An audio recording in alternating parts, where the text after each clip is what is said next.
ನಾಳೆ Monday February 2 market ಯಾವ ರೀತಿ ಇರುತ್ತೆ? ಇವತ್ತು ಬಜೆಟ್ ಇದ್ದಿದ್ ಕಾರಣ ಮಾರ್ಕೆಟ್ ಅಂತೂ ತುಂಬಾ ವೋಲ್ಟಿಲಿಟಿ ಆಗಿತ್ತು ಮತ್ತೆ ಹೆವಿ ಕ್ರಾಶ್ ಕೂಡ ಆಯ್ತು.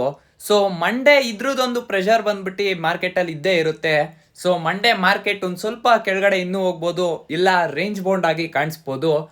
ಬಟ್ ಒಳ್ಳೆ ಸಪೋರ್ಟ್ ಲೆವೆಲ್ಗೆ ಹೋಯ್ತು ಅಂದ್ರೆ ಮಾರ್ಕೆಟ್ ಒಂದು ಶಾರ್ಪ್ ಬೈಯಿಂಗ್ ಕೂಡ ನೋಡ್ಬೋದು. ಸ್ಟಾಕ್ ಗಳ ವಿಷಯ ಮಾತಾಡೋದಾದ್ರೆ ಮೊದಲನೆಯ ನ್ಯೂಸ್ ಬಂದ್ಬಿಟ್ಟು ರೈಲ್ವೆ ಸೆಕ್ಟರ್ ಇಂದ ನ್ಯೂಸ್ ಬರ್ತಿದೆ. ಗೌರ್ಮೆಂಟ್ ಅವರು 7 ಬುಲೆಟ್ ಟ್ರೈನ್ ಗಳ ಅನೌನ್ಸ್ಮೆಂಟ್ ಮಾಡಿದ್ದಾರೆ.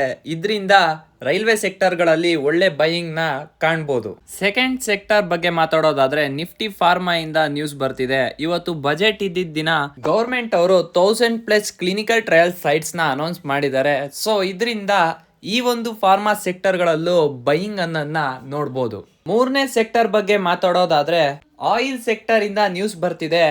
ಗೌರ್ಮೆಂಟ್ ಅವರು ಕಮರ್ಷಿಯಲ್ ಗ್ಯಾಸಸ್ ಮೇಲೆ 49 ರುಪೀಸ್ ಹೈಕ್ ಮಾಡಿದ್ದಾರೆ. ಇದರಿಂದ ಆಯಿಲ್ ಸೆಕ್ಟರ್ ಗಳ ಮೇಲೆ ಪ್ರೆಷರ್ ಅನ್ನನ್ನ ನೋಡ್ಬೋದು.